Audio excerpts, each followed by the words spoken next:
Minuit. Le quai est une plaie ouverte dans la nuit. Ah, c'est humain. L'anonymé tout est trempé et collant de cette brume salée de Marseille. Je sens les liens me cisailler les poignets. Le bandeau noir sur mes yeux est un mur d'encre. Chaque fibre de mon corps hurle. La peur, une bête froide, me tord les entrailles. Comment j'en suis arrivé là? Il y a quelques semaines à peine, ma vie était si ordonnée. Un chemin tout tracé, clair comme l'eau de source. Et puis, Julien est arrivé.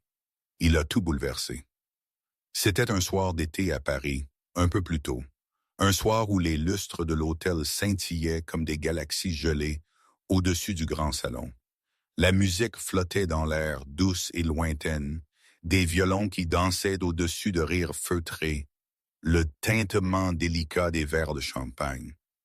Le monde à l'intérieur de ce grand hôtel parisien était doré, parfait, suspendu, comme si le temps lui-même s'était habillé de soie pour la nuit.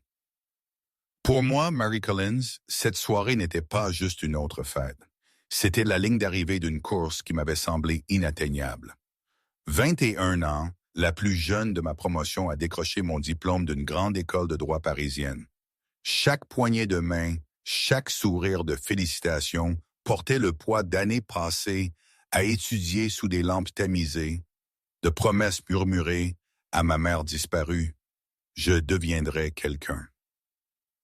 Mais maintenant que le moment était là, je ressentais un vide étrange, comme si j'attendais quelque chose qui n'avait pas encore commencé. Je me tenais près du grand escalier de marbre, ma robe de soie bleue nuit attrapant la lumière à chaque petit mouvement. Mon père, Pierre, planait fièrement à proximité, serrant la main d'anciens collègues, d'anciens policiers, d'avocats, des hommes qui avaient autrefois couru vers le danger et qui trinquaient maintenant à leur survie. Pierre Collins, détective à la retraite, les cheveux argentés bien coiffés en arrière, son costume impeccable. Il m'avait élevé seul, avec des sacrifices silencieux et un amour inconditionnel. « Tu l'as fait, ma puce, disait-il, sa voix rugueuse par des années de difficultés et de whisky. Ta mère aurait été si fière. » J'ai souri doucement. « Tu dis toujours ça parce que c'est toujours vrai. » Il m'a touché l'épaule. « Elle te dirait de ne pas gâcher ton cerveau avec de jolis titres. Elle te dirait, utilise-le pour arranger le monde. » J'ai ri doucement. « Le monde ne veut pas être arrangé, papa. Alors change les parties qui le veulent. » Je voulais le croire, mais même pendant que ces mots s'installaient autour de moi et l'air dans la pièce a subtilement changé. Comme le premier souffle avant une tempête, l'orchestre a ralenti, le murmure de la foule s'est adouci, et sans raison apparente, je me suis tourné vers l'entrée. C'est là que je l'ai vu. Il est entré comme si la musique elle-même s'était pliée à son rythme. Julien Marino. Grand, posé, vêtu d'un costume noir sur mesure qui lui allait comme une armure. Sa présence traversait la foule scintillante avec une autorité tranquille. Il n'exigeait pas l'attention. Il la commandait par sa seule existence. Des fils d'argent traversaient ses cheveux sombres, attrapant l'éclat du lustre. Ses yeux, gris et insondables, ont balayé la pièce une fois avant de se fixer sur moi. Cela faisait 5 ans que je ne l'avais pas vu. Le plus vieil ami de mon père. L'homme qui avait rendu visite rarement, mais laissait toujours une ombre derrière lui. Il avait été le héros silencieux dans les histoires de mon père. Celui qui ne devait rien mais donnait tout. Quand j'avais 16 ans, Julien avait assisté aux funérailles de ma mère, se tenant à l'écart des pleureurs dans un manteau noir, silencieux, respectueux. À l'époque, il m'avait semblé intouchable. Ce soir, il semblait humain et bien plus dangereux pour cela. Mon cœur a fait un faux bond. Pierre Collins. Julien a salué quand nos regards se sont croisés. Sa voix était grave, douce, pourtant un poids qui réduisait tout le reste au silence. Ça fait trop longtemps. Le visage de Pierre s'est illuminé. « Julien, tu es venu. » Il lui a serré la main, un rire résonnant. « Tu disparais pendant des années, puis tu te montres l'air de posséder tout Paris. » « Les vieilles habitudes, » a dit Julien en souriant légèrement. « J'entends que des félicitations s'imposent. » Pierre s'est tourné fièrement vers sa fille. C'est sa soirée. Le regard de Julien l'a suivi et le sourire s'est éteint. Pendant un instant très bref, quelque chose d'indéchiffrable a traversé ses traits. Un éclair de reconnaissance, de réalisation. Il a tendu la main. Mary Collins, la dernière fois que je t'ai vu, tu te faufilais encore dans la voiture de patrouille de ton père pour t'amuser. Mes doigts ont rencontré sa chaleur, chaleur contre chaleur. Et la dernière fois que je t'ai vu, tu m'as dit de ne pas grandir trop vite. Il semble que tu n'aies pas écouté. J'ai souri, mais mon pouls tremblait. Certaines leçons prennent plus de temps. Pierre, inconscient du courant entre nous, a rigolé. Vous deux, mettez-vous à jour. Je vais nous chercher à boire. Tandis qu'il s'éloignait, j'ai relâché la main de Julien trop lentement. Le silence qui a suivi semblait plus lourd que les lustres au-dessus de nous. Mon souffle s'est bloqué avant que je ne puisse le retenir. Il l'a remarqué. Tu as changé, a-t-il dit doucement. Toi aussi. Il a légèrement incliné la tête. Est-ce que j'ai l'air si différent? Tu as l'air... Ma voix s'est éteinte, coincée entre l'honnêteté et la retenue. Plus vieux, plus froid, comme quelqu'un qui a appris à ne plus s'excuser. Il ne l'a pas nié. Les excuses ne réparent pas ce qui est déjà brûlé. Leurs yeux se sont tenus un battement de cœur plus longtemps qu'il n'était convenable. Puis un serveur est passé en me bousculant légèrement. Quelque chose a flotté au sol à mes pieds. Une petite enveloppe de couleur crème. Mon nom écrit à l'encre bouclée, Mary Collins. J'ai froncé les sourcils, regardant autour de moi, mais personne ne semblait me regarder. Julien a remarqué mon hésitation. Tout va bien? Probablement juste une carte. Je l'ai glissée dans ma pochette. Quelqu'un a dû la laisser tomber, mais le papier semblait trop lourd, trop délibéré. Avant que je ne puisse l'ouvrir, mon père est revenu. 2 verres de champagne à la main. Un toast à ma fille et à la femme qu'elle devient. Ils ont fait teinter leur verre. Celui de Julien s'est attardé un instant de plus contre le mien. Aux règles que nous transgressons pour de bonnes raisons, a-t-il dit doucement. J'ai cligné des yeux. Qu'est-ce que ça veut te faire? Il n'a pas répondu. La nuit a continué. Discours, rire, le bourdonnement régulier de la musique. Mais chaque fois que je me retournais, Julien était là.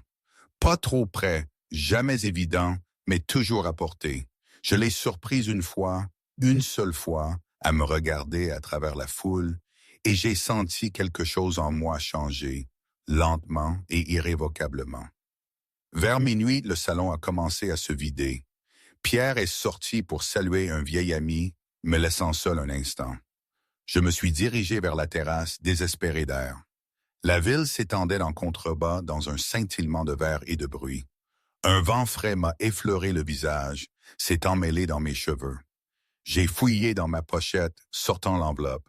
À l'intérieur, une seule feuille. Une phrase écrite d'une main soignée et délibérée. « Si tu l'aimes, tu le détruiras. » Mon souffle s'est coupé. Le papier tremblait dans mes mains. J'ai regardé par-dessus mon épaule. Personne. Seulement l'écho de l'orchestre s'estompant à travers les portes ouvertes. Un frisson a couru le long de ma colonne vertébrale. « Tu ne devrais pas être seul ici », a dit une voix doucement derrière moi. Je me suis retourné. Julien se tenait dans l'embrasure de la porte, encadré par une lumière chaude, le reflet de la ville scintillant dans ses yeux. « Vieille habitude », j'ai murmuré. « Je pense mieux quand c'est calme. » « Le calme ment », a-t-il répliqué, s'approchant. « Il te dit que tu es en sécurité quand tu ne l'es pas. » Quelque chose d'indicible planait entre nous. Une question qu'aucun de nous n'osait prononcer. « Croyez-vous au destin, monsieur Marino ?» J'ai finalement demandé. « Je crois aux dettes, a-t-il dit. »« Et à la façon dont elles sont payées, j'ai dégluti. Et si certaines dettes ne devraient pas l'être ?» Son regard s'est assombri. « Alors elles trouveront un autre moyen. » Pendant un battement de cœur, nous sommes restés en silence. Le genre qui en disait trop. Le genre qui réécrivait les règles. Puis la voix de mon père a retenti de l'intérieur. « Marie, prête à partir? » J'ai cligné des yeux, cachant la lettre derrière mon dos. J'arrive, papa. Quand je me suis retourné, Julien était parti. Seul l'écho de sa voix persistait dans la nuit. J'ai glissé le mot dans mon sac à main, le cœur instable, le souffle irrégulier. Quelque part au fond de moi, je savais la vérité que je ne pouvais pas encore nommer. Cette nuit n'était pas juste une fin. C'était le moment où mon cœur a brisé sa première règle et où le destin a commencé à compter le coup. Le matin, la lumière inondait ma cuisine, traçant des sillons dorés sur la vieille table en chêne. La maison était silencieuse, du genre de silence qui suit les grandes soirées et les longues réflexions. Ma robe de la soirée, en soie, brillait encore de doux reflets, suspendue sur une chaise. La lettre.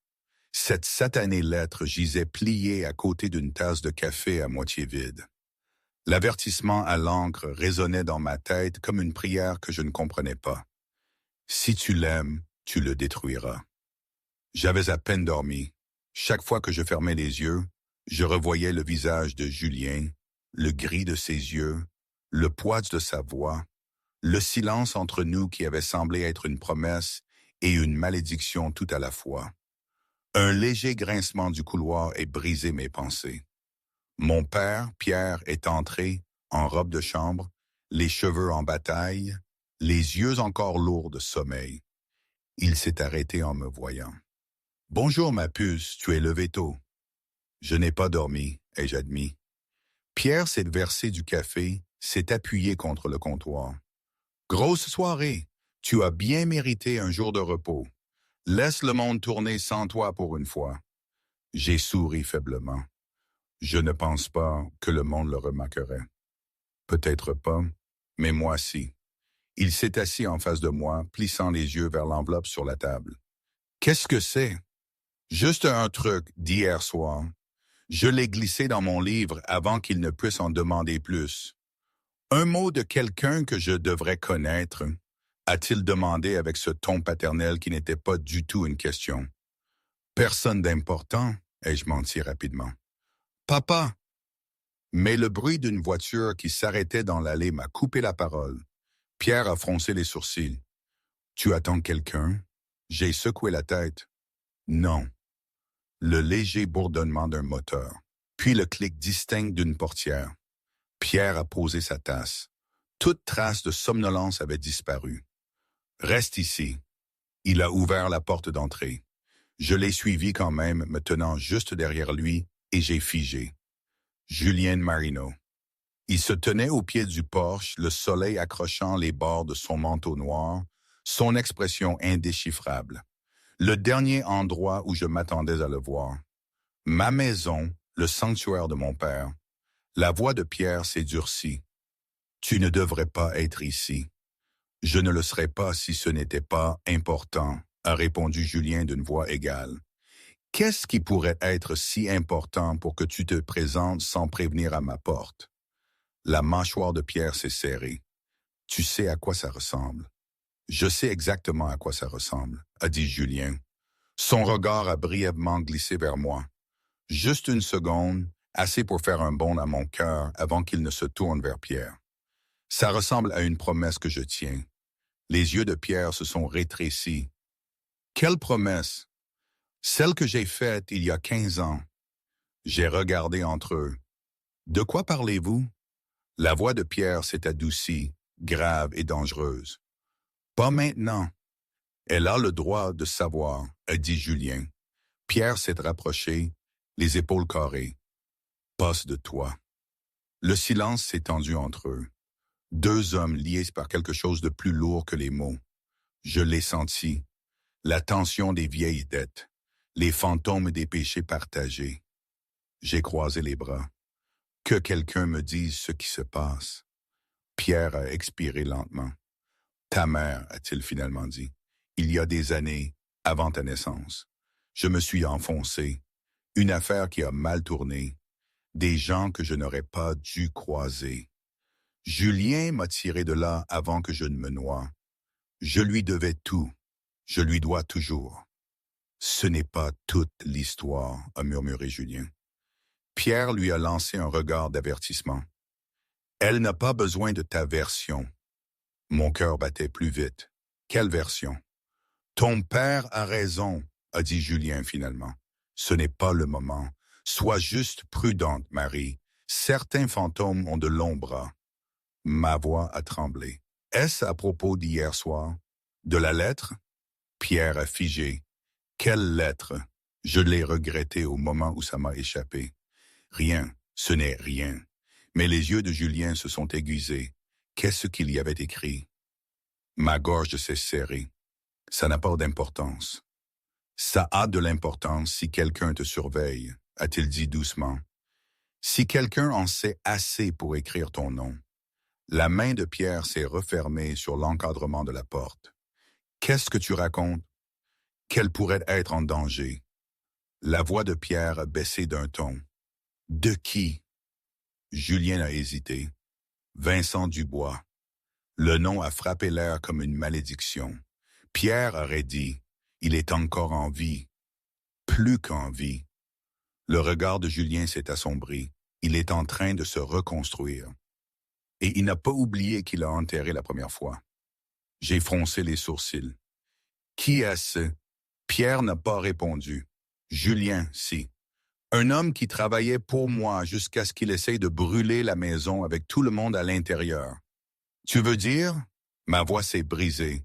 La mafia. L'expression de Pierre était de Pierre. Ce n'est plus comme ça. Non, a dit Julien. C'est pire. Les vieilles règles maintenaient des hommes comme Vincent en laisse.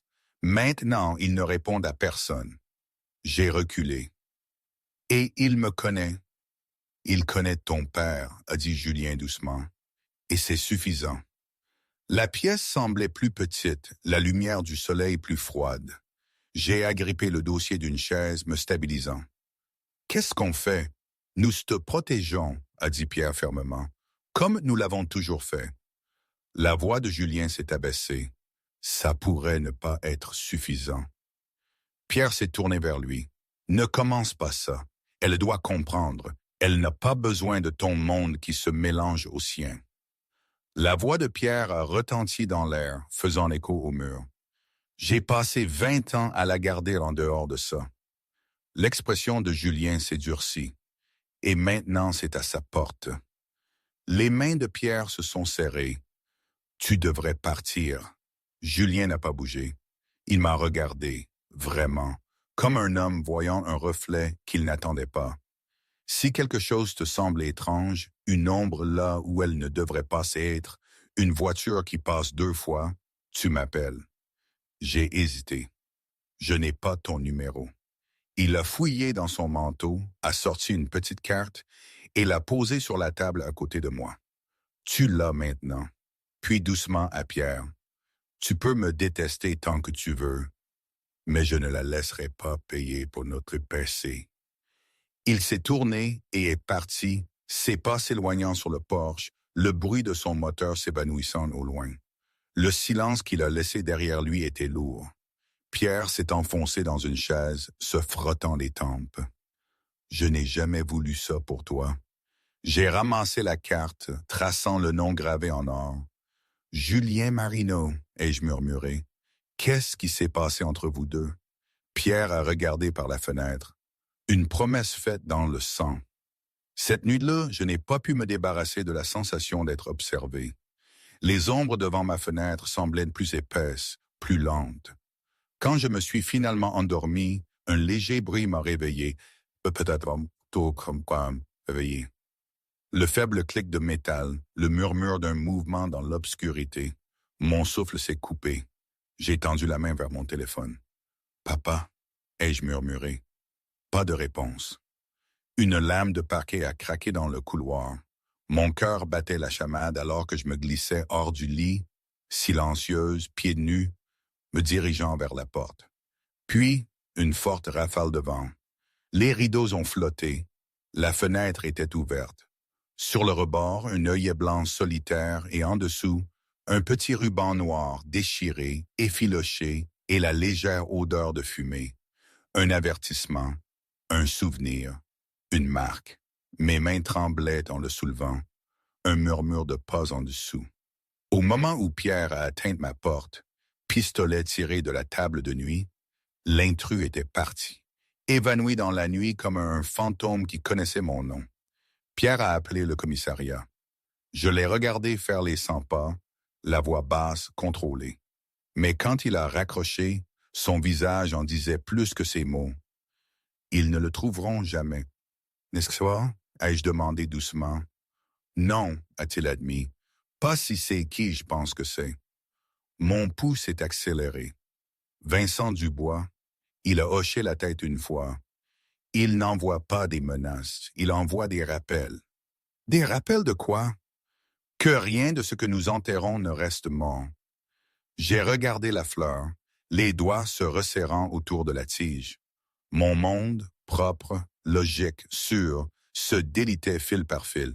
Et au centre de tout cela se tenait un homme dont la présence faisait battre mon cœur et durcissait la voix de mon père, Julien Marino. Je ne savais pas s'il était mon bouclier ou ma perte, seulement qu'il revenait. Et la prochaine fois, ce ne serait pas pour un avertissement. La pluie est tombée sans prévenir. Des nuages gris ont roulé sur Paris comme de la fumée d'un incendie invisible, le genre qui sent la mémoire. J'ai appuyé sur le bouton de l'ascenseur à l'intérieur des Holding Marino, regardant mon reflet dans les portes polies. Le tailleur bleu marine que je portais me semblait plus lourd que le tissu. C'était une armure ou peut-être un déguisement. Je n'étais pas encore sûr. Mon père avait argumenté toute la matinée. Tu ne lui dois rien. Peut-être que non. Mais après la fleur sur mon rebord de fenêtre, le murmure dans l'obscurité, l'odeur de fumée, je ne pouvais ignorer la vérité. Quelqu'un m'avait marqué, et Julien Marino était le seul homme qui savait pourquoi. Quand les portes de l'ascenseur se sont ouvertes, une vague de pouvoir tranquille m'a frappé. Des sols de marbre élégants, des murs de verre, le bourdonnement de l'ambition sous des tons feutrés. Ce n'était pas juste un cabinet d'avocats.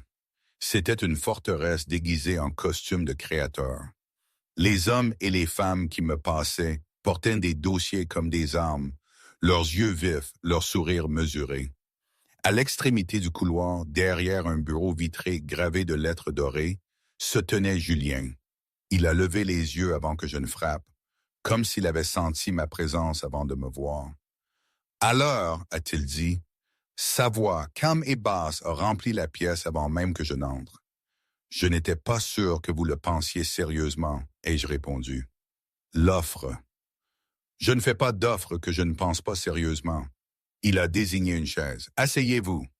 J'ai obéi, bien que mon pouls batte vite. Le bureau sentait le cuir et la pluie, l'odeur du contrôle. Des dossiers étaient arrangés en piles précises sur son bureau, et à côté d'eux, un seul œillet blanc, un rappel ou un avertissement. Il a remarqué mon regard, l'avait laissé là exprès. Pourquoi? Pour me rappeler ce qui était en jeu. Nos yeux se sont rencontrés. Aucun n'a détourné le regard. Il a fait glisser un dossier vers moi. C'est votre première affaire. Un contrat de fournisseur. Ça a l'air simple, n'est-ce pas? Je veux que vous lisiez chaque ligne. J'ai ouvert le dossier et j'ai figé. Arrory Imports. Le nom m'a sauté aux yeux de l'entête. Vous voulez que je... Oui, Julien s'est penché en arrière. J'ai besoin de quelqu'un en qui j'ai confiance pour trouver les failles avant lui. J'ai levé les yeux brusquement. Vous me faites confiance? Son regard n'a pas vacillé. Je n'ai pas besoin de vous faire confiance. Je sais juste que vous ne mentez pas. J'ai froncé les sourcils. Ce n'est pas la même chose. C'est mieux. Un coup à la porte a brisé le moment. Un homme grand est entré, cheveux châtain clair, yeux vifs, un badge attaché à sa ceinture. « Monsieur Marino », a-t-il salué, puis s'est tourné vers moi. « Mademoiselle Collins, je suis Sophie Duval, procureure adjointe. » Mon cœur a fait un bond. « Vous êtes...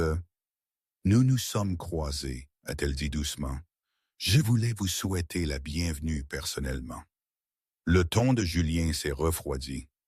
Depuis quand le bureau du procureur accueille-t-il des associés? Sophie a souri faiblement. Quand l'associé a votre oreille et votre confiance. J'ai essayé de stabiliser ma voix. Nous avons parlé brièvement après ma remise de diplôme. Il a mentionné un panel sur l'éthique, a terminé Sophie, les yeux brillants. Ça semble ironique maintenant. Julien s'est levé. Si vous avez un mandat, présentez-le. Sinon, c'est une propriété privée. Détendez-vous, a dit Sophie. Juste une visite de courtoisie. Elle s'est tournée vers moi. Soyez prudente avec ce que vous signez, mademoiselle Collins.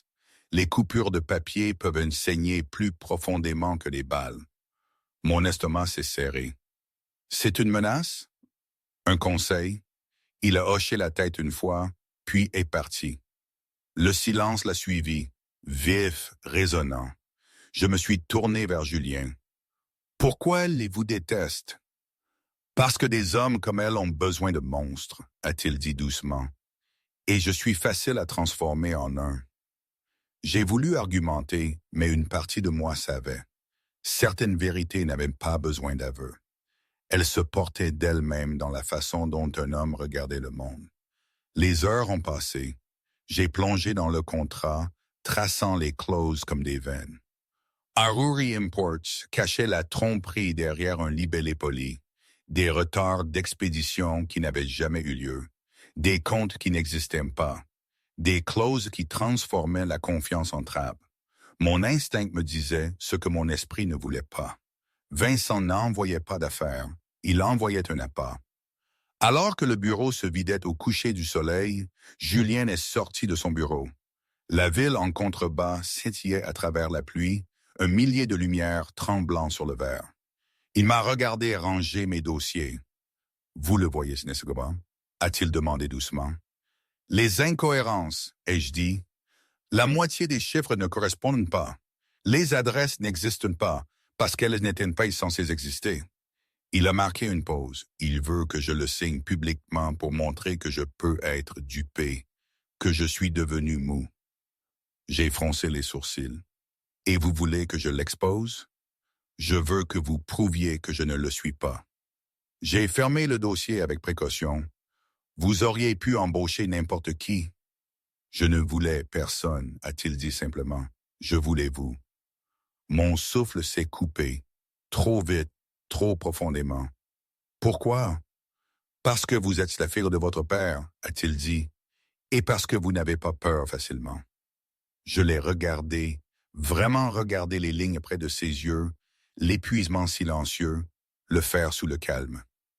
Vous devriez, il a presque souri. Peut-être. Quand j'ai quitté son bureau, le bâtiment était presque vide. Le bourdonnement des lumières fluorescentes résonnait doucement alors que je traversais le hall, serrant ma maillette près de moi. La pluie brouillait la ville au-delà des portes vitrées, traçant des traînées d'argent sur la nuit. J'ai atteint le parking souterrain, l'écho de mes talons résonnant sur le béton. Un son m'a arrêté, faible, hors de rythme. Des pas derrière. Je me suis retourné.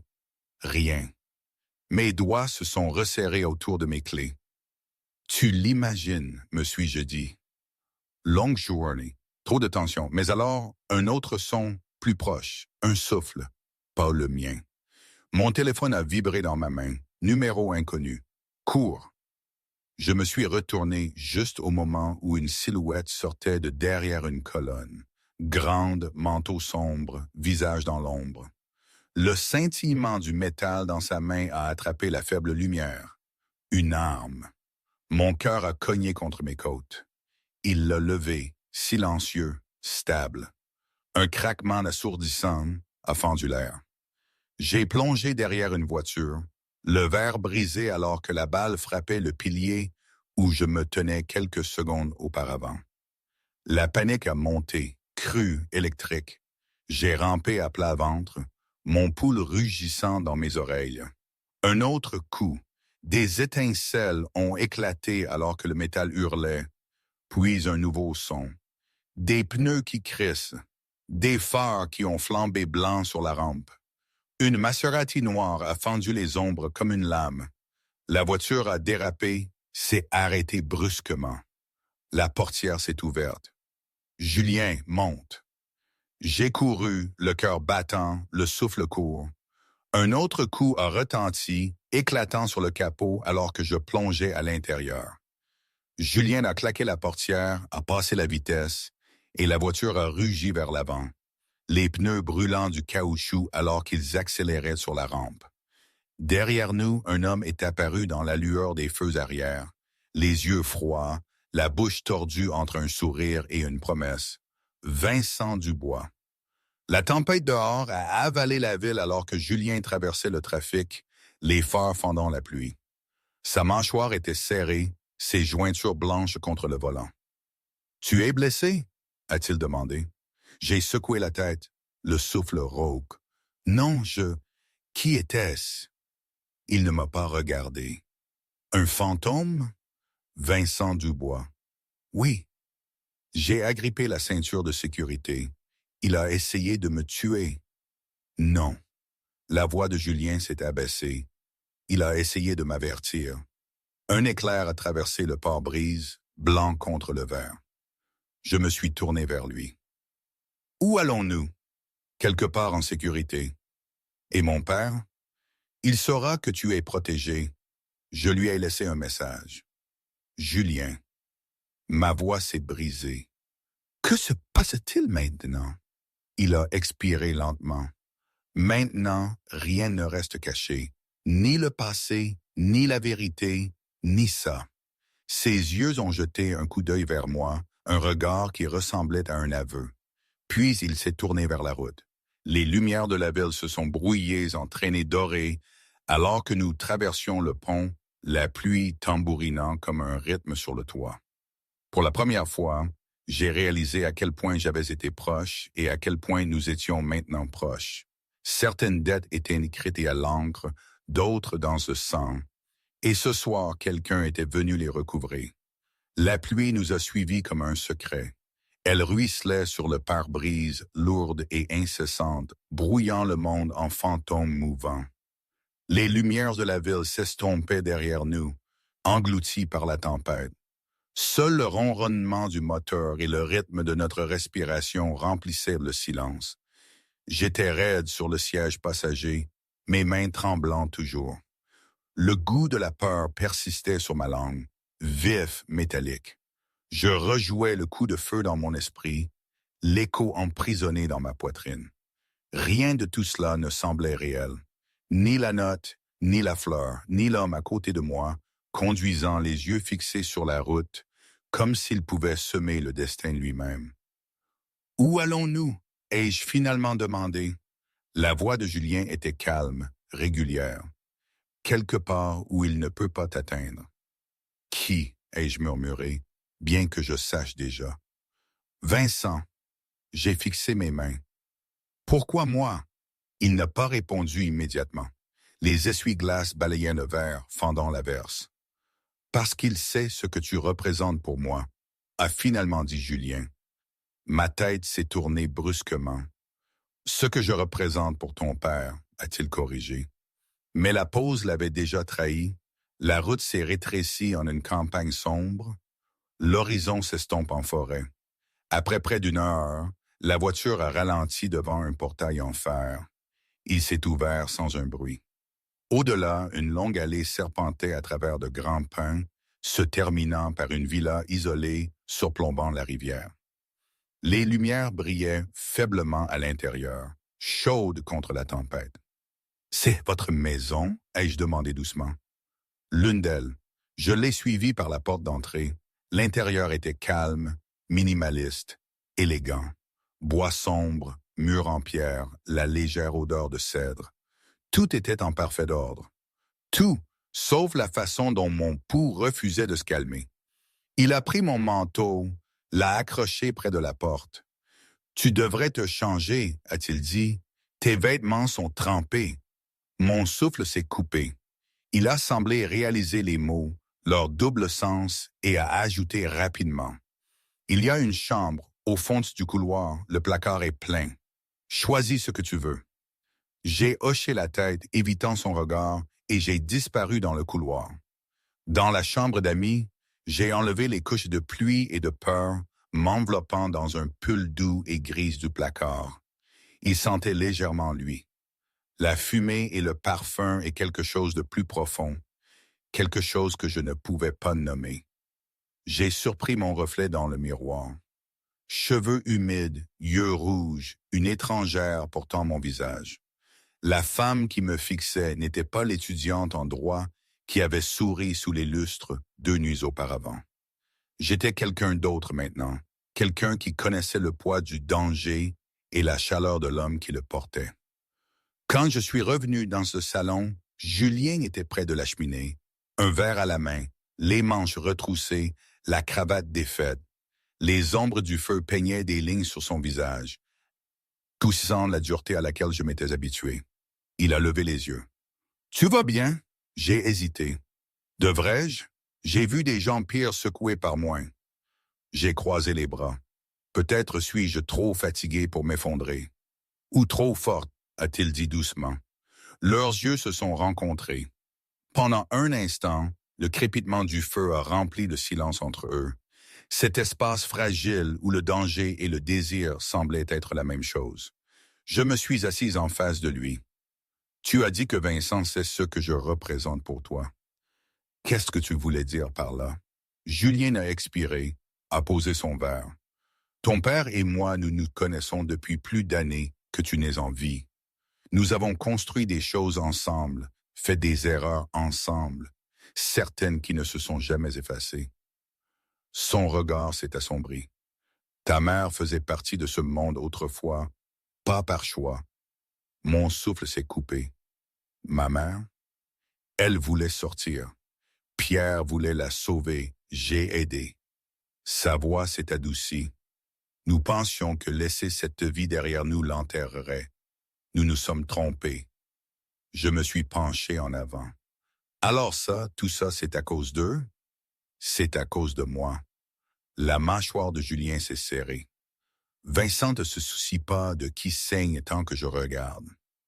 Le silence a pesé autour de nous. Je l'ai étudié. La cicatrice juste au-dessus de son poignet. L'épuisement dans ses épaules. La façon dont ses yeux s'attardaient sur moi comme un homme combattant quelque chose de plus fort que lui-même.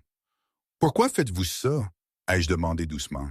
« Parce que j'ai fait une promesse. » Il m'a regardé alors, vraiment, pas de masque, pas de distance. À ton père, à ta mère, à toi. Ma poitrine s'est serrée. Je ne vous l'ai jamais demandé. Je sais. Alors pourquoi? Parce que je ne peux pas regarder une autre innocente brûler pour mes péchés. Les mots m'ont frappé comme une confession. Pendant un battement de cœur, j'ai vu à travers l'armure la culpabilité, la solitude, le désespoir silencieux d'un homme portant trop de fantômes. Je me suis levé lentement, traversant l'espace entre nous. « Vous n'avez pas à faire ça seul. » Il a levé les yeux. « Ne faites pas de promesses que vous ne pouvez pas tenir. Je n'ai pas peur de vous. » Sa voix était à peine un murmure. « Vous devriez l'être. » J'ai secoué la tête. « Non, vous êtes le seul qui me fasse me sentir en sécurité. » Quelque chose en lui s'est brisé. Ou peut-être était-ce quelque chose qu'il avait retenu trop longtemps. Il s'est tenu assez près pour que je puisse sentir la chaleur émanant de lui, l'odeur de la pluie collant encore à sa chemise. « Marie !» Sa voix a tremblé. Une fissure dans la tempête. Il y a une ligne que nous ne pouvons pas franchir. Alors arrêtez de me regarder comme ça. Comme quoi, comme si vous l'aviez déjà fait. Nos souffles se sont mêlés, l'air chargé, tremblant entre nous. Mes doigts sont effleurés sa manche, un toucher si léger qu'il aurait pu être imaginé. Il n'a pas bougé, n'a pas respiré. Puis un bourdonnement aigu a fendu le silence. Le téléphone sur la cheminée a vibré, l'écran clignotant. Julien a reculé, brisant le sort. Il l'a attrapé, la mâchoire se serrant en lisant le message. « Qu'est-ce que c'est? » ai-je demandé. Il n'a pas répondu, se contentant de fixer l'écran. Finalement, il s'est tourné vers moi, la voix redevenue froide. Quelqu'un de mon entreprise a transmis les dossiers du contrat à Dubois. Mon cœur s'est serré. Un traître? Il a hoché la tête. Quelqu'un de proche, quelqu'un avec accès. Ma voix a tremblé. Que se passe-t-il maintenant? Nous les trouvons avant qu'ils ne te retrouvent. Le feu crépitait derrière lui, projetant des ombres sur son visage. La chaleur entre nous s'est transformée en quelque chose de plus vif. Résolution. Guerre. J'ai tendu la main vers l'œillet qui reposait toujours dans le vase près de la fenêtre, ses pétales blancs contre le verre sombre. S'il nous regarde, qu'est-ce que ça signifie? Les yeux de Julien se sont levés pour rencontrer les miens, gris et infinis. Ça signifie qu'il n'a pas fini, et nous non plus. Dehors, le tonnerre a grondé, lointain, mais se rapprochant. À l'intérieur, deux cœurs battaient au même rythme, divisés par le devoir, liés par quelque chose qu'aucun ne pouvait nommer. Et pour la première fois, j'ai réalisé que la ligne qu'il craignait de franchir s'était déjà estompée. Pas dans ce toucher, pas dans le mot, mais dans le silence où vivait la vérité et où l'amour commençait à grandir. Pause personnelle. Attendez, ici, je dois faire une pause. Tout ça, cette situation avec Vincent Dubois, ces histoires de dettes et de fantômes du passé, c'était tellement absurde quand j'y pense. Je veux dire, imaginez, moi, une avocate fraîchement diplômée, propulsée dans ce monde sombre, ce qui ressemble à la mafia à la française. En bonne parisienne, j'avais mon petit train-train, mes études, mes projets. Et d'un coup, je suis la cible d'un mec qui aurait dû être mort et le protégé d'un autre qui semble être sorti d'un film noir. Dans mon monde, le plus grand danger, c'était un dossier égaré ou un retard à la bibliothèque. Là, c'était des coups de feu. J'avais l'impression d'être une actrice dans une pièce dont je n'avais jamais lu le script. C'était trop. Trop de tout. Et le pire, c'est que quelque part au fond de moi, je savais que c'était réel. Pas un cauchemar, mais ma nouvelle réalité. Comment fait-on face à ça? Comment on respire quand l'air est fait de menaces et de secrets? Je ne savais pas. Personne ne m'avait jamais appris. En tout cas, revenons à l'histoire. C'est à ce moment-là que les choses y ont vraiment commencé à déraper. Le ciel au-dessus de la Défense était pâle et lourd. Ce gris qui pressait contre le verre et transformait tout en reflet. Je me tenais à côté de Julien alors que l'ascenseur montait, ses murs miroirs renvoyant nos visages. Le sien calme, le mien inquiet. Il avait à peine parlé de toute la matinée. Le message de la nuit précédente nous hantait toujours tous les deux. Quelqu'un de mon entreprise a transmis les dossiers du contrat à Vincent. Pas de nom, pas d'indice, juste la trahison. Quand les portes se sont ouvertes au dernier étage, une vague de tension nous a accueillis. Le personnel chuchotait en petits groupes serrés. Les téléphones sonnaient sans réponse. Les regards fuyaient au moment où le regard de Julien balayait la pièce. Quelque chose n'allait pas. Il le sentait dans ses os. Le changement d'air avant une tempête. « Reste prêt », a-t-il murmuré, sa main effleurant le bas de mon dos. Le geste était instinctif, pas stratégique, mais il m'a ancré tout de même. À l'intérieur de son bureau, des papiers étaient éparpillés sur la table. Un ordinateur portable était ouvert, figé sur un fil de discussion d'email. « Qui a accédé aux fichiers ?» a demandé Julien. Michel, son chef de la sécurité, s'est déplacé nerveusement. Quelqu'un avec un niveau d'habilitation 3, ça pourrait être n'importe qui, de la comptabilité au service juridique. La mâchoire de Julien s'est contractée. Commencer par le service juridique. Je l'ai observé. La façon dont son esprit fonctionnait comme un maître d'échecs sous le feu. Pas de panique, pas d'hésitation, juste de la précision. Pourtant, sous ce que là, je voyais le coup. Chaque décision qu'il prenait était une autre cicatrice sur sa conscience. Alors que Michel partait, Julien s'est versé un verre d'eau qu'il n'a pas bu. « Il me saigne de l'intérieur », a-t-il murmuré. Vincent veut que je devine, que je doute. Il sait que c'est comme ça que les empires tombent. Je me suis rapproché. Alors ne le laissez pas gagner. Il m'a regardé, vraiment. Comme s'il voyait de la lumière là où il n'aurait dû y avoir que de la fumée. « Tu parles comme si tu n'avais jamais rien perdu », a-t-il dit doucement. « J'ai perdu », ai-je murmuré. C'est pourquoi je suis encore là. Nos yeux se sont tenus, une connexion fragile au milieu du chaos. Puis, soudain, le monde s'est brisé. Une explosion a déchiré l'étage inférieur. Les fenêtres ont vibré. Les alarmes ont hurlé. Une vague de fumée a jailli de l'escalier. À terre! Julien m'a saisi, me tirant derrière le bureau alors que des débris pleuvaient du plafond. Une autre explosion a secoué le bâtiment, plus proche cette fois. Les lumières ont vacillé, puis se sont éteintes. À travers le brouillard, des cris lointains ont retenti, la sécurité se précipitant, des gens pleurant, le cliquetis métallique d'armes là où il n'aurait dû y en avoir aucune. Vincent, a sifflé Julien, il est ici. Mon pouls rugissait dans mes oreilles.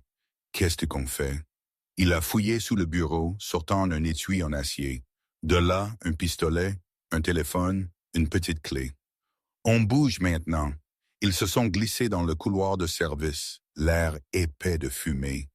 Les lumières d'urgence clignotaient en rouge contre les murs, les peignant d'avertissement. Chaque son était amplifié. Des pas, des portes, le grincement du métal. À mi-chemin du couloir, ils ont figé. Deux hommes en noir se déplaçaient devant, armés, délibérés. Julien m'a pressé contre le mur, me protégeant de son corps. « Reste derrière moi », a-t-il soufflé. Mon cœur battait la chamade contre sa poitrine. « Tu ne peux pas les affronter seul. Je n'ai pas besoin de le faire. J'ai juste besoin de te sortir d'ici. » Il s'est penché, m'a murmuré à l'oreille. « Quand je bougerai, cours. » Avant que je ne puisse argumenter, il est sorti, pistolet levé, tirant une fois, deux fois. Le couloir a explosé de cris. Un homme est tombé, l'autre s'est retourné, ripostant. Julien a plongé derrière une colonne, me traînant dans l'escalier. Le cliquetis des bottes métalliques les a suivis volée après volée. La fumée remplissait l'air, suffocante, aveuglante. J'ai trébuché, toussant. Le bras de Julien a encerclé ma taille, me stabilisant. Presque arrivé, a-t-il pressé. Ils ont éclaté dans le parking souterrain, le chaos partout. Des gicleurs sifflaient au-dessus, l'eau se mélangeant à la fumée. Il a repéré le SUV noir, ses phares toujours éteints. « Dedans », a-t-il ordonné. Dès que les portes se sont claquées, il a démarré le moteur, les pneus crissant contre le béton, alors qu'il sortait du bâtiment. Dans le rétroviseur, des silhouettes ont émergé des ombres. Trop tard, trop lent. J'ai serré la poignée, ma respiration haletante. Vous auriez pu mourir. Il m'a jeté un coup d'œil, les yeux sauvages mais concentrés. Toi aussi, je ne t'ai pas demandé de le faire. Tu penses que je fais ça parce que tu l'as demandé? Sa voix était dure, rauque. Je brûlerai la ville avant de les laisser te toucher. Les mots m'ont frappé comme des tirs d'armes. Vifs, honnêtes, définitifs. Il n'y avait plus d'espace entre nous pour le déni. Alors que les lumières de la ville s'estompaient, j'ai vu ses mains trembler sur le volant, la première fissure dans son armure. Sans réfléchir, j'ai tendu la main et j'ai couvert l'une d'elles de la mienne. Il ne s'est pas retiré. Ils ont roulé en silence, leur cœur s'enfonçant avec le ronronnement du moteur, jusqu'à ce que l'autoroute se fonde dans les collines. Julien a pris un virage serré, montant vers une piste d'atterrissage privée, cachée derrière des portails en acier. « Où allons-nous » ai-je demandé. « Quelque part en sécurité. Vraiment en sécurité. » Le hangar se profilait devant, vide à l'exception d'un avion élégant brillant sous les projecteurs. Il s'est garé à côté, a coupé le moteur et a expiré. Le silence qui a suivi était assourdissant. Je me suis tourné vers lui. Combien de temps pouvons-nous fuir comme ça? Il m'a regardé, les yeux sombres d'épuisement et de quelque chose de plus profond, jusqu'à ce que je les arrête. Et ensuite? Ensuite, je me suis arrêté, a-t-il dit doucement, presque à lui-même. J'ai détaché ma ceinture de sécurité, me suis tourné complètement vers lui. Vous continuez d'agir comme si vous étiez une sorte de monstre. Mais j'ai vu des monstres, Julien. Ils ne protègent pas. Ils ne saignent pas. Il s'est penché en arrière, m'étudiant. Tu ne sais pas tout ce que j'ai fait. Alors dis-moi, il a hésité. Ton père et moi, nous n'étions pas toujours du bon côté. Nous avons construit un empire sur le silence, et le silence exige un paiement. C'est pourquoi Vincent vous déteste? Parce que j'ai mis fin à ce que nous avons commencé, parce que j'ai choisi de changer. J'ai tendu la main, mes doigts effleurant sa mâchoire. Et parce que vous avez choisi de me protéger, ses yeux se sont fermés au toucher, une douce reddition qu'il ne s'était pas permise depuis des années. Tu ne devrais pas te soucier de moi, dit Marie. Pas avec ce qui arrive. Je ne sais pas comment ne pas le faire. Cela a brisé quelque chose. Il m'a caressé le visage, son pouce traçant la ligne de ma joue. Nos souffles se sont mêlés, lents et lourds. L'air épais de tout ce que nous n'avions pas dit. Quand ses lèvres ont trouvé les miennes, ce n'était pas de la fureur ou du désespoir. C'était un soulagement. Une promesse murmurée dans la fumée. Le monde extérieur s'est brouillé. Mes mains se sont nouées dans sa chemise, le tirant plus près. Son baiser s'est approfondi, lent et respectueux, goûtant la cendre et la vérité. L'espace entre le danger et le désir a disparu, remplacé par quelque chose de cru, de vivant. Quand ils se sont finalement séparés, les fronts se touchant, le silence entre eux était sacré. Pas de mensonges, pas de titres, juste deux âmes mises à nu. Puis le téléphone de Julien a vibré. Un seul message sur l'écran fissuré. Vérifie ta propre maison, le traître porte ton blason. Il a figé, mes yeux ont cherché les siens. Qu'est-ce que ça veut dire? Il a tourné le téléphone vers moi. L'expéditeur. Michel. Le nom a plané entre nous comme un couteau. Sa voix était calme, mortelle. Mon chef de la sécurité, mon plus vieil ami. Mon sang s'est glacé. Il travaille avec Vincent. La mâchoire de Julien s'est serrée. Il lui a tout transmis. Le poids de cela s'est abattu sur nous. Trahison sur trahison. J'ai tendu la main vers la sienne, serrant fort. Alors quoi maintenant? Il m'a regardé, la résolution s'endurcissant derrière la tendresse. Maintenant, a-t-il dit, nous y mettons fin. Dehors, la pluie a recommencé, faible au début, puis régulière, lavant le monde comme une absolution. Mais à l'intérieur de la voiture, deux cœurs battaient au rythme d'une promesse qu'aucun ne pouvait rompre. Ils ne fuyaient plus. Ils se préparaient à la guerre. La pluie avait cessé à l'aube, laissant l'air lourd et immobile, comme si la ville elle-même retenait son souffle. Julien se tenait devant la paroi vitrée de la planque, le ciel peint de dorés et de gris feutrés. Son reflet le fixait, costume élégant, yeux fatigués, un homme sculpté par les conséquences. Derrière lui, je me suis agité sur le canapé, enveloppé dans une couverture qu'il avait placée sur moi des heures auparavant. Je n'avais pas eu l'intention de m'endormir, mais l'épuisement m'avait rattrapé quelque part entre sa confession et le silence qui avait suivi. Maintenant, alors que la lumière du matin se répandait sur le sol, la réalité ne semblait pas moins fragile que la nuit précédente. Le téléphone de Julien a vibré, une ligne sécurisée. Il a répondu sans détourner le regard de l'horizon. Michel. Une pause. Puis la voix à l'autre bout, familière, contrôlée, mais plus froide qu'il ne se souvenait. Nous devons parler. La poigne de Julien s'est serrée. Quai 19, 30 minutes, seul. La ligne s'est coupée. Ma voix a brisé le silence. C'est lui, n'est-ce pas? Il s'est tourné. Mes cheveux tombaient en vagues lâches, mes yeux encore lourds de sommeil, mais vifs d'inquiétude. Oui. Vous allez le rencontrer? Ce n'est pas un choix. Je me suis levé, serrant la couverture. Alors je viens avec vous. Non. Le mot est venu vite, instinctif. Si ça tourne mal, alors tu auras besoin de quelqu'un pour te sortir de là. Nos regards se sont croisés. Je ne plaidais pas. Je promettais. Et il savait mieux que de perdre du temps à discuter avec une femme qui avait déjà pris sa décision. Michel m'a raconté plus tard, ou du moins, j'ai assemblé les pièces en voyant le désespoir dans ses yeux, la culpabilité qui transperçait son calme.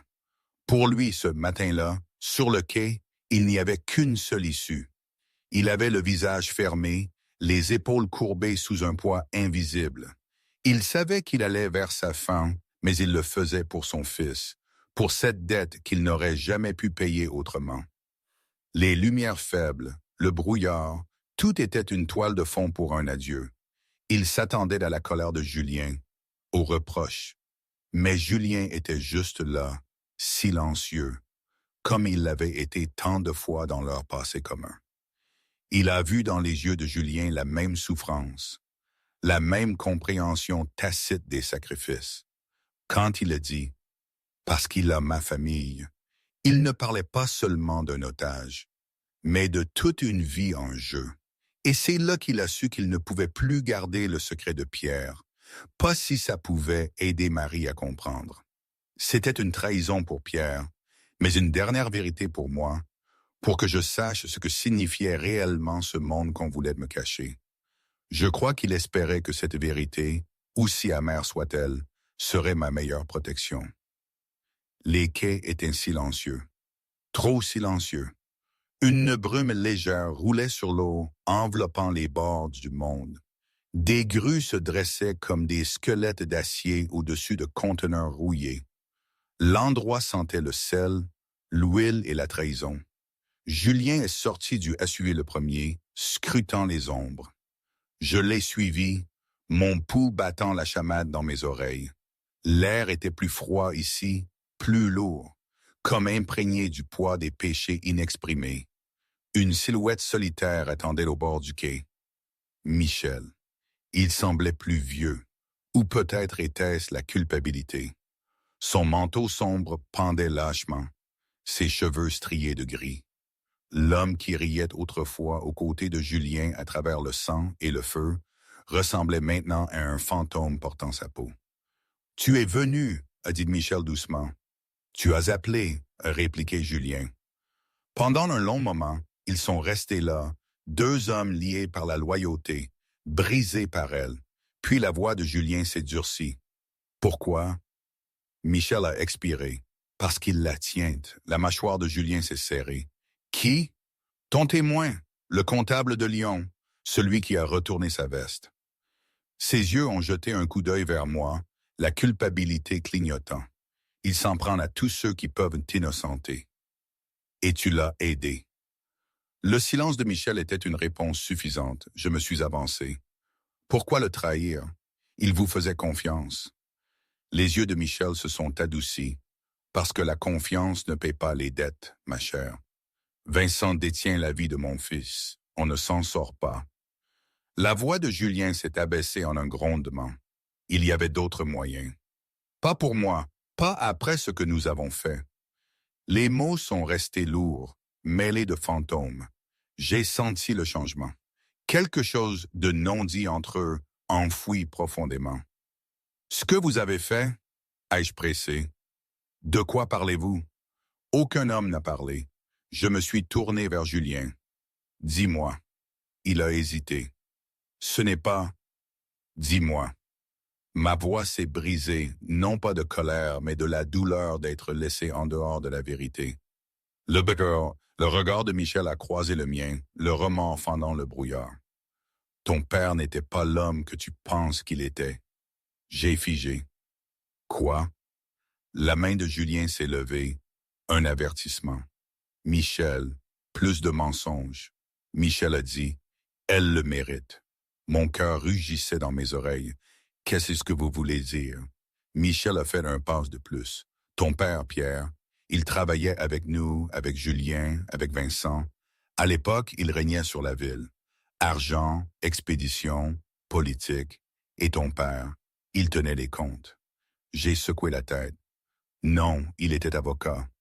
Il était notre avocat, le meilleur jusqu'à la nuit où l'affaire a mal tourné. Quelle affaire? La voix de Julien est devenue rauque. Une cargaison, des marchandises volées. Vincent nous a trahis. Pierre a essayé de réparer les choses, mais les fédéraux se rapprochaient déjà. Michel a hoché la tête. Nous avons brûlé les dossiers, tous. Mais Vincent voulait un bouc émissaire. Ma voix a tremblé. Mon père? Il devait prendre le blâme, a dit Julien doucement. Je ne l'ai pas laissé faire. Mes yeux se sont écarquillés. Vous? J'ai pris la responsabilité, a-t-il terminé. Les accusations, les gros titres, l'exil, il avait une famille. Tu avais 5 ans. Je ne pouvais pas te laisser grandir en visitant ton père à travers une vitre. La vérité m'a frappé comme un coup. Tout, la protection, le silence, la culpabilité, tout avait un sens maintenant. Des larmes ont monté dans mes yeux. Vous avez ruiné votre vie. Pour nous, pour toi, a-t-il corrigé. Pour lui, parce qu'une fois, il a sauvé la mienne. Michel a détourné le regard, la honte écrite dans l'affaissement de ses épaules. Et j'ai trahi tous les deux. Tu avais raison, Julien. Vincent ne se soucie pas de qui saigne tant qu'il peut regarder. Un grondement de moteur a fendu le brouillard. Des SUV roulaient le long du quai, les lumières clignotant dans la brume. La main de Julien s'est portée à son arme. Trop tard. La voix de Michel s'est brisée. Il n'est pas là pour moi. Il est là pour elle. En un instant, Julien s'est retourné, saisissant ma main. Pars, maintenant. Des coups de feu ont éclaté, fendant le silence. Des balles ont déchiré l'air, brisant des caisses et du béton. Julien a riposté, me traînant derrière un conteneur. Michel a plongé à leur côté, ripostant avec une précision sombre. « En renfort !» a crié Michel. « 5 minutes !» a répondu Julien, les yeux balayant les sorties. « On n'a pas 5 minutes !» J'ai agrippé son bras. « Nous sommes piégés. »« Non !» a-t-il dit, repérant un escalier de maintenance menant à l'eau. « Pas encore. » Ils ont sprinté, Michel couvrant leur fuite, son arme aboyant par courtes rafales désespérées. Une balle a effleuré le bras de Julien. Il a serré les dents et continué à bouger. Mon cœur battait la chamade à chaque pas. Au bord du quai, Julien s'est retourné. Michel se tenait à découvert, tirant jusqu'à ce que son chargeur soit vide. Puis il a rencontré les yeux de Julien et a hoché la tête une fois. Un adieu silencieux. « Non !» ai-je crié alors que les hommes de Vincent se rapprochaient. Michel a fouillé dans sa veste, a tiré la goupille d'une grenade et a murmuré « Pour mon fils ». L'explosion a illuminé le brouillard comme l'aube. L'onde de choc les a projetés dans l'eau en contrebas. J'ai refait surface en premier, haletante, cherchant Julien. Il est apparu à côté de moi, le sang se mêlant au sol et à la pluie. Nous nous sommes accrochés l'un à l'autre, les vagues battant contre les pilotis. Julien, ma voix a tremblé. Je sais, il m'a serré contre lui. Il a fait son choix. Des sirènes ont hurlé au loin, clignotant en rouge à travers la brume. Julien m'a guidé vers les ombres sous le quai où un petit bateau ballottait contre la marée. Alors que nous montions à bord, j'ai regardé en arrière, de la fumée s'élevant, le feu dansant sur le quai. Ce n'était pas juste un champ de bataille. C'était un cimetière de promesses. Je me suis tourné vers Julien. Vous avez sauvé mon père et Michel nous a sauvés. Les yeux de Julien étaient vides, hantés, le sang et les serments. Les deux finissent de la même manière. J'ai tendu la main vers la sienne, serrant fort. Pas celle-ci. Il m'a regardé et dans mes yeux, il a vu non pas la pitié, mais la conviction. Pour la première fois depuis des années, quelque chose en lui a commencé à guérir. Les moteurs ont crépité. Ils ont dérivé dans le brouillard, laissant les flammes derrière eux. Mais alors que la ville disparaissait dans la fumée, Julien savait que la guerre n'était pas terminée. Vincent avait perdu un soldat, pas la bataille. Et maintenant, il frapperait là où ça faisait le plus mal. Il m'a regardé, trempée, tremblante, défiante, et le poids de son vœu s'est posé lourdement sur sa poitrine. « Il viendra ensuite pour toi », a-t-il murmuré. « Alors, nous serons prêts », ai-je répondu. Leurs doigts se sont entrelacés. Deux âmes liées par le sang, la rédemption et le genre d'amour né seulement du feu. Le vent déchirait l'autoroute vide, froid et implacable, apportant avec lui l'odeur de la fumée et du fer. L'horizon de la ville scintillait au loin, fracturé par les nuages d'orage. À l'intérieur de la planque, le silence était inquiet, comme le calme avant un verdict. Je me tenais près de la fenêtre, enveloppé dans une des chemises de Julien. Les manches m'engloutissaient les mains. Son odeur, fumée, cèdre, pluie, s'accrochait au tissu comme une promesse. J'ai tracé la condensation sur le verre du bout du doigt, mon reflet fantomatique sur la pâle lumière du matin derrière moi. Julien était au téléphone, la voix basse, les mots coupés. Verrouiller toutes les routes vers le sud, doubler la surveillance au dock. Je veux des yeux sur chaque mouvement de Vincent. Il a raccroché, la mâchoire serrée. Les ecchymoses sur ses jointures n'avaient pas pâli. La coupure sur son bras brûlait encore sous le bandage. Mais ce qui le hantait n'était pas la douleur. C'était l'écho de la voix de Michel. Il est là pour elle. Il s'est tourné. Nous partons ce soir. Mes sourcils se sont froncés. Encore en fuite? Pas en fuite, en mouvement. Il a traversé la pièce, sa présence l'emplissant. Vincent n'a pas fini. Les docks n'étaient qu'un message. Et quel était le message? Que rien ni personne n'est intouchable. J'ai soutenu son regard sans ciller. Vous pensez vraiment qu'il y a un endroit dans ce pays où il ne peut pas nous trouver? Il n'a pas répondu parce que nous connaissions tous les deux la vérité. La portée de Vincent ne se mesurait pas en kilomètres. Elle vivait dans les chuchotements, dans les ombres, dans le genre de loyauté qui pouvait être achetée par la peur. Je me suis rapproché, ma voix plus douce. Vous menez cette guerre seule depuis trop longtemps. Ce n'est pas ta guerre. C'en est une maintenant. Il m'a regardé, puis vraiment regardé. Le courage dans mes yeux, le tremblement dans mes mains, le cœur qui refusait de se rendre. Tu ne devrais pas avoir à supporter ça. Je ne le supporte pas, ai-je dit. Je te supporte. Quelque chose en lui s'est brisé, le mur qu'il avait mis des années à construire. Sa main a trouvé ma joue, son pouce rugueux traçant ma peau douce. Tu ne sais pas ce que ça veut dire. Je sais, ai-je murmuré. Ça veut dire que je ne pars pas. Les mots ont plané entre nous, fragiles, puissants, irrévocables. Julien s'est penché, son front reposant contre le mien. Pendant un battement de cœur, le monde extérieur a disparu. Il n'y avait pas de Vincent, pas de passé, pas de sang, seulement ça, la vérité tranquille que l'amour les avait trouvés dans les ruines. Puis un son aigu, une vibration sur la table. Je me suis retiré alors que le téléphone de Julien s'allumait. Un texte numéro inconnu, image jointe. Il l'a ouvert et le monde a basculé. C'était moi, ligoté, bâillonné, les yeux écarquillés de terreur et le message. Tu voulais la paix, frère. Viens la gagner. Minuit, quai neuf, seul. Pendant une seconde, Julien n'a pas pu respirer. La pièce tournait. Le sol a disparu. Puis son expression s'est durcie. De l'acier sur le feu. Il la tient. Il a attrapé son arme, ses clés, son manteau. Les derniers mots de Michel ont résonné comme un avertissement. Il est là pour elle. Julien s'est précipité vers la porte. Ses hommes ont voulu le suivre, mais il les a arrêtés net. Personne ne vient, a-t-il dit. Pas cette fois.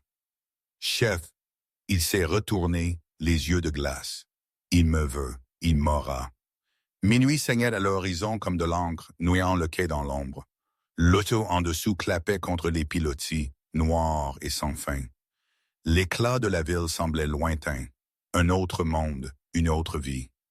Julien est sorti de la voiture, le crissement du gravier sous ses bottes, le seul son.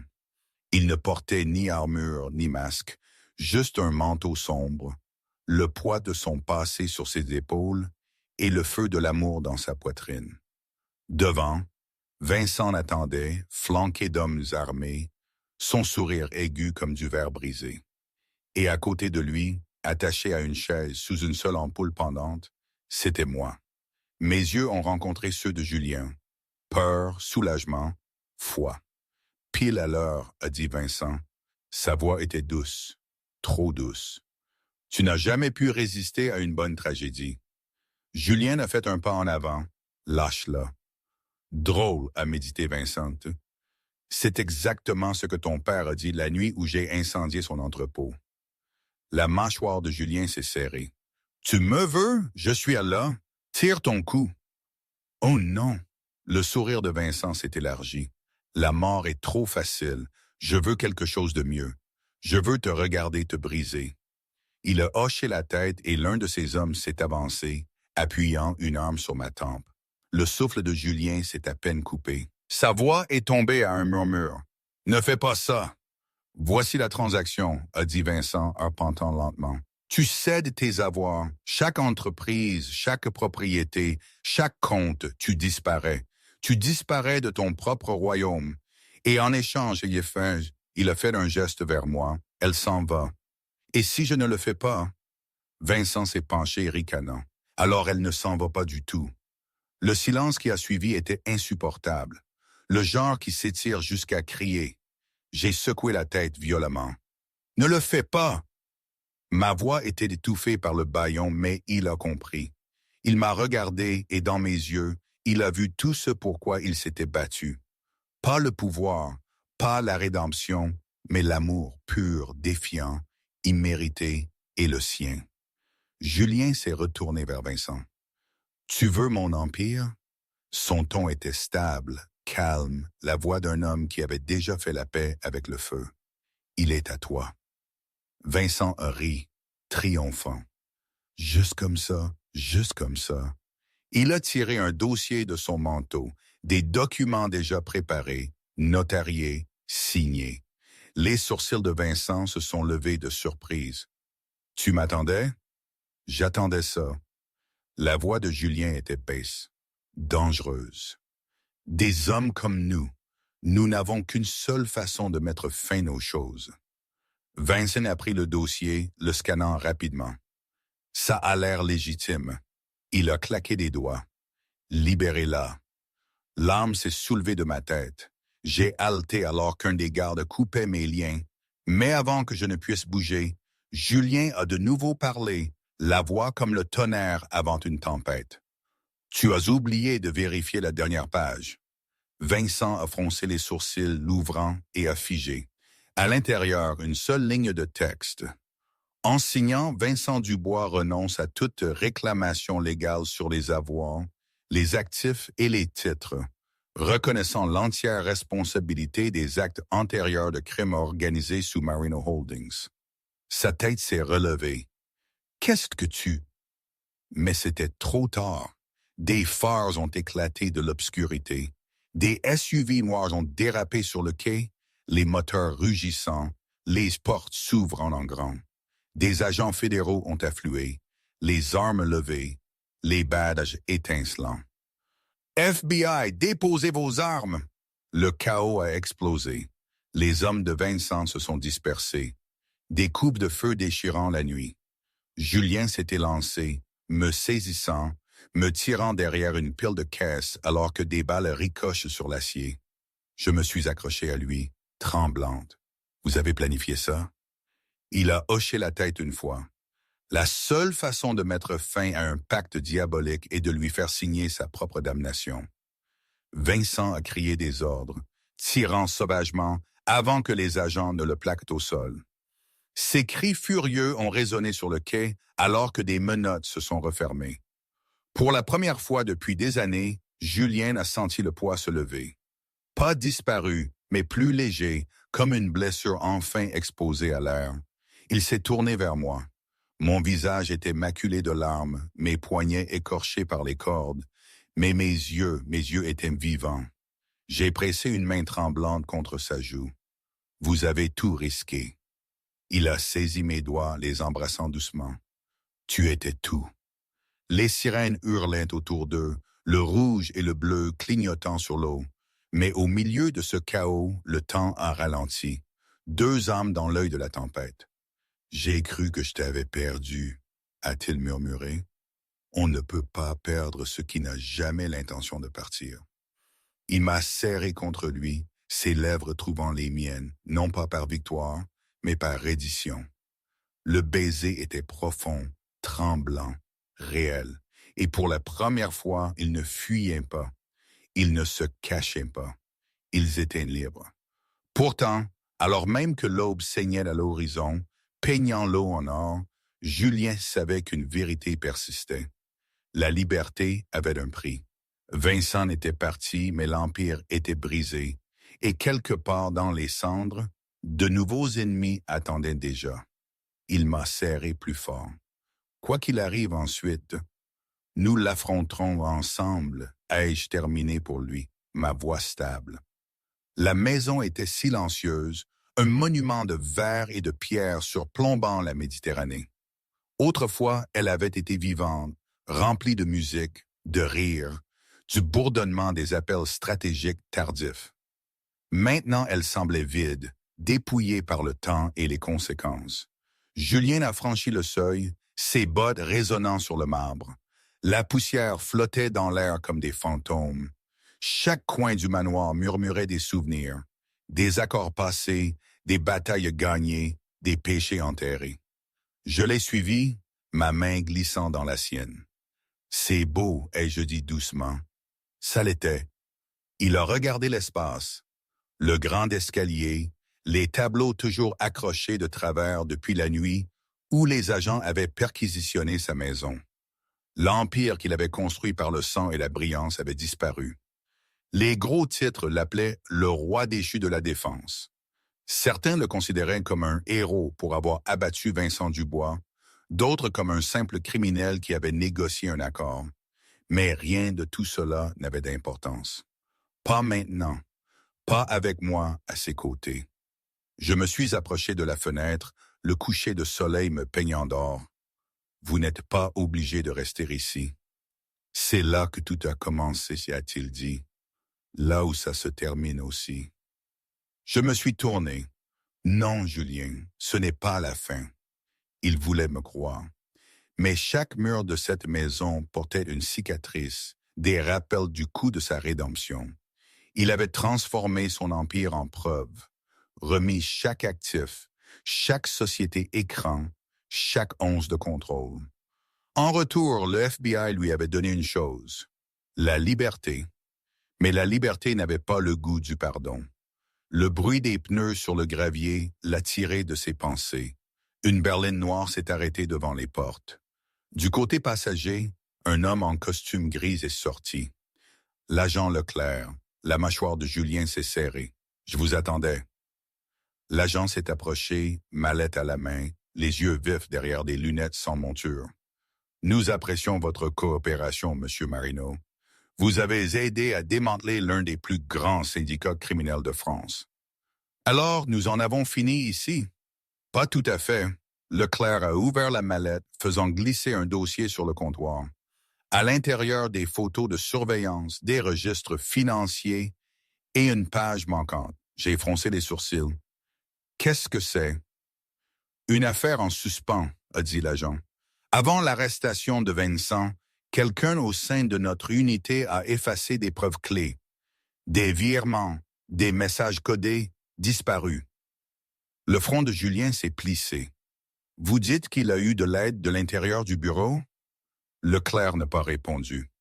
Nous vous recontacterons. Quand la voiture a disparu dans la colline, le silence est revenu. Plus lourd maintenant. J'ai fermé le dossier. Vous pensez que Vincent a encore quelqu'un à l'intérieur? Je pense que les serpents muent, a murmuré Julien. Ça ne veut pas dire qu'ils sont partis. J'ai tendu la main vers la sienne. Alors nous les trouverons. Il a regardé mes doigts enroulés autour des siens, petits, déterminés, sans peur. Tu devrais me haïr de t'avoir traîné là-dedans. Je ne vous hais pas. Pourquoi?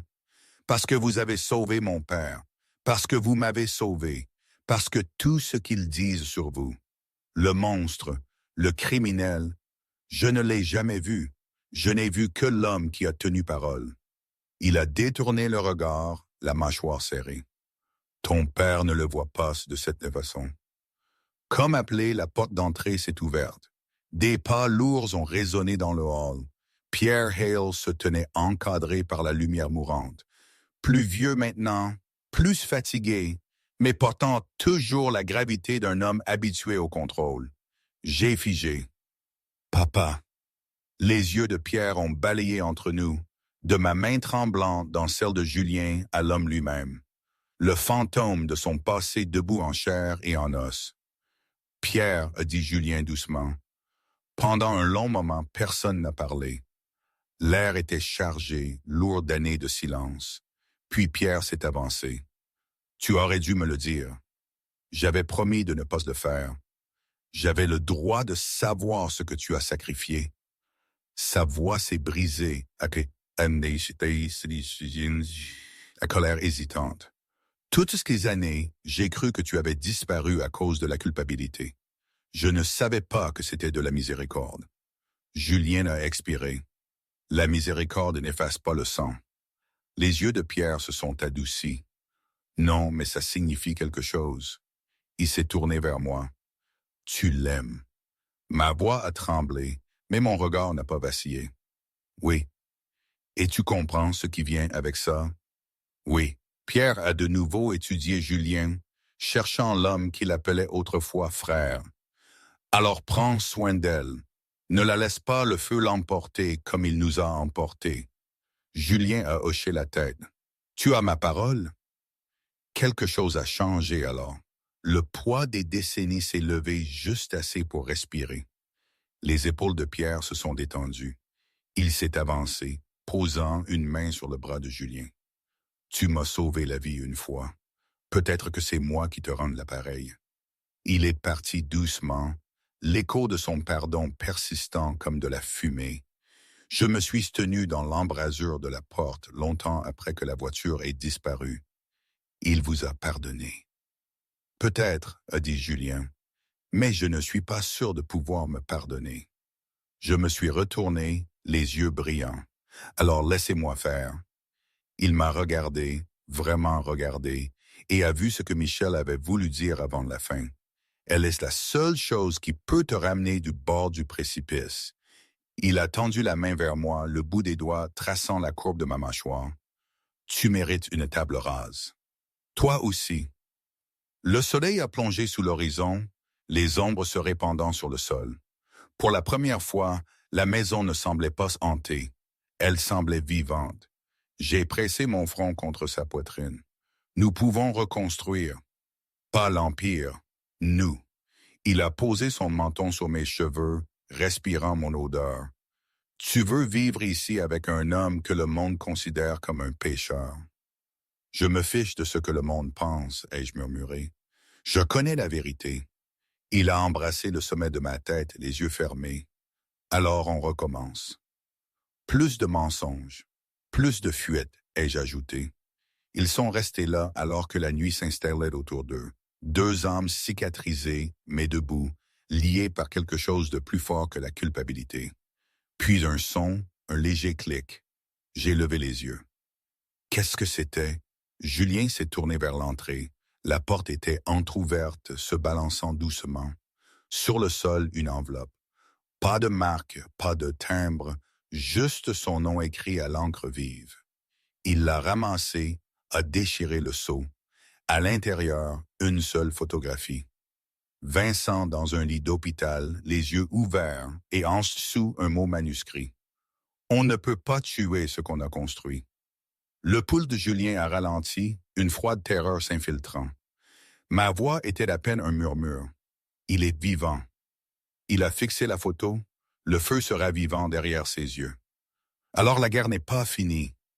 Je me suis tenu à ses côtés, ma main trouvant la sienne. Alors nous non plus. Dehors, le tonnerre a de nouveau grondé sur la Méditerranée. Lointain, mais se rapprochant. À l'intérieur, l'homme qui avait tout abandonné pour la rédemption se tenait à côté de la femme qui refusait de le laisser brûler. Et ensemble, ils ont affronté la tempête. La photographie gisait entre nous sur la table, un fantôme d'encre et d'ombre. Vincent Dubois, les yeux ouverts, vivant. Dehors, le ressac s'écrasait contre les falaises en contrebas de la maison, résonnant comme un battement de cœur. L'océan avait toujours été le sanctuaire de Julien, un endroit pour laver le sang de ses mains. Mais maintenant, la marée semblait plus lourde. Elle murmurait une vérité qu'il ne voulait pas affronter. La guerre qu'il pensait avoir terminée ne faisait que commencer. Il aurait dû mourir, a dit Julien, la voix basse. Je me tenais à côté de lui, mes doigts tremblants sur les bords de la photo. Vous l'avez vu tomber. Vous avez vu le feu. J'ai vu ce que je voulais voir. Sa mâchoire s'est serrée.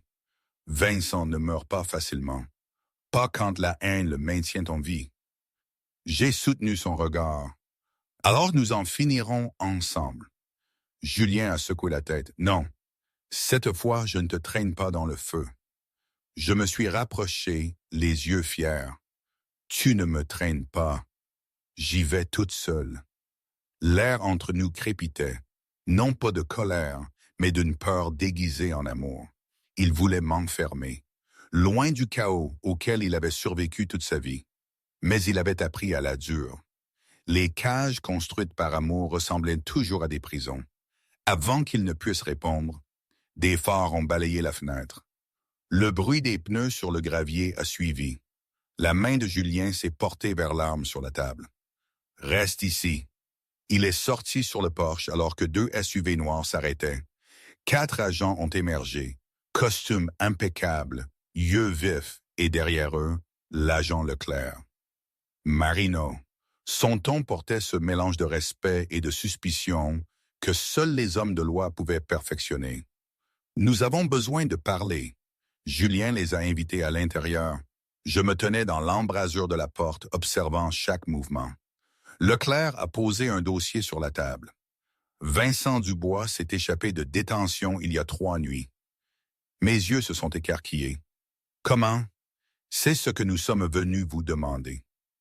Leclerc a ouvert le dossier. Des photos sont tombées.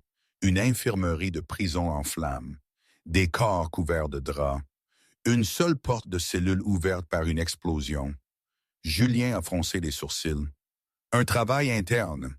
Leclerc a hoché la tête. Nous avons tracé les codes d'accès à l'un des nôtres. L'agent Moreau, il est porté disparu depuis l'évasion. J'ai murmuré. Alors il aide Vincent. Plus qu'à aider, a dit Leclerc. Moreau a effacé des dossiers d'affaires, redirigé la surveillance, effacé les journaux de votre réunion au Quai Neuf. Pour ce que les dossiers officiels montrent, Vincent Dubois n'a jamais été capturé. Le silence a rempli la pièce, épais comme la fumée. Julien a fixé les preuves. Chaque instinct en lui, les mêmes instincts qui avaient construit un empire, hurlaient une vérité. Ce n'était pas juste une vengeance, c'était la guerre. Leclerc a fermé le dossier. Nous vous mettrons sous protection fédérale jusqu'à ce que Moreau soit retrouvé. Non. L'agent a cligné des yeux. Non. J'en ai marre de me cacher. La voix de Julien était ferme, définitive. Vous voulez Moreau? Vous trouverez Vincent, et je vous les amènerai tous les deux. Ce n'est pas comme ça que ça marche. C'est comme ça maintenant. Leclerc a soupiré. Vous sortez du périmètre, vous êtes seul. Julien a souri. L'histoire de ma vie. Les agents sont partis. Le bruit des moteurs des SUV s'est estompé sur la route, ne laissant que l'océan et le poids de ce qui allait arriver. J'ai croisé les bras. Vous allez le poursuivre. Il ne l'a pas nié. Avant qu'il ne t'atteigne, je ne suis pas votre faiblesse. Non, a-t-il dit doucement, s'approchant. Tu es ma raison. Mon souffle s'est coupé. Il a pris mes mains, ses doigts colleux se refermant doucement sur les miens. Si jamais il m'arrive quelque chose, tu dois entendre ça. S'il vient, tu cours. Tu n'attends pas. Tu ne regardes pas en arrière. Des larmes ont monté dans mes yeux. Et si je ne peux pas? Il a écarté une mèche de cheveux de mon visage. Alors je te retrouverai comme je le fais toujours. Leurs lèvres se sont rencontrées, un baiser lent, désespéré, le genre qui avait le goût de la peur et de l'éternité. Quand ils se sont séparés, l'air semblait chargé, le monde retenant son souffle. Julien s'est tourné vers la porte, enfilant son manteau. « Julien » ai-je dit, la voix tremblante. S'il vous plaît, ne partez pas seul. Il a fait une pause. Je suis né seul, mais je ne mourrai pas comme ça. Le quartier des entrepôts dormait sous une couverture de brouillard. Les réverbères vacillaient, l'air sentait la rouille et l'essence. Julien se déplaçait dans l'ombre avec la facilité d'un homme qui avait bâti sa vie. Il avait suivi une piste de chuchotement, de comptes offshore, de messages codés, le nom de Moreau enfoui dans des transferts d'argent. Tout menait ici, un terminal maritime abandonné près du Havre. À l'intérieur, l'écho de pas, de voix, de rires qui n'avaient pas leur place. Il a tourné un coin et a figé. Moi, ligoté à une chaise, les yeux bandés, entouré d'hommes en noir, et de l'obscurité, un lent applaudissement. Eh bien, a traîné Vincent, sortant dans la lumière. Les cicatrices sur son visage captaient l'éclat, tordant son sourire en quelque chose de monstrueux. Tu n'apprends jamais, n'est-ce pas, frère? Le cœur de Julien a cogné contre ses côtes. Lâche-la. Tu penses vraiment que je l'ai amené ici pour une rançon? Vincent a harpincé en un cercle lent. Non, ceci est à propos de la vérité, de te montrer ce que coûte la miséricorde. Il a arraché le bandeau de mes yeux. J'ai haleté, clignant des yeux contre la lumière. Et quand mon regard a trouvé Julien, la peur a disparu. Seul le feu est resté. Ne la touche pas, a averti Julien. Vincent a souri. Tu penses que l'amour te sauve. L'amour t'a rendu faible. Tu avais la ville, la couronne, la peur de chaque homme qui osait prononcer ton nom. Puis tu as tout abandonné pour elle. Il s'est rapproché, ricanant. Tu étais un roi, Julien. Et, Julien, maintenant tu n'es qu'un homme. C'est peut-être ça qui t'effraie. Les yeux de Vincent se sont durcis. Ce qui m'effraie, c'est d'oublier qui nous étions. Il a sorti une arme, la pressant contre mon épaule. Alors, rappelons-nous l'un l'autre. Julien a levé son arme, mais avant qu'il ne puisse viser, une seconde silhouette a émergé des ombres. L'agent Moreau, la trahison coupait plus profondément que n'importe quelle balle. « Moreau, yes !» a grondé Julien. « Tu as vendu ton badge pour du sang. » Moreau a souri. « Vendu pour la survie. Tu devrais essayer parfois. » Le clic des sécurités a rempli l'air, un affrontement peint en métal d'armes et en lumière de feu. Ma voix a fendu le silence stable, malgré la peur. Vous ne gagnerez jamais. Vous pensez que la douleur vous rend fort, mais elle vous rend juste vide. Vincent m'a jeté un coup d'œil, presque curieux. Tu lui ressembles. Je l'aime, ai-je dit. C'est ce que vous ne comprendrez jamais. Les mots ont frappé quelque chose de profond, une étincelle de l'homme que Vincent avait été avant que la cupidité ne se transforme en vengeance. Sa mâchoire a tressailli. L'amour ne construit pas les empires. Non, a dit Julien, mais il sauve les âmes. Il a tiré. Le chaos a explosé. Des coups de feu ont déchiré l'entrepôt. Des étincelles ont plus des ampoules brisées. Moreau est tombé le premier, un seul coup à la poitrine. Vincent a bondi, me traînant comme un bouclier. Lâche-la. Vincent a ri, pressant le canon contre ma gorge. Tu penses que tu peux me tuer sans te tuer toi-même.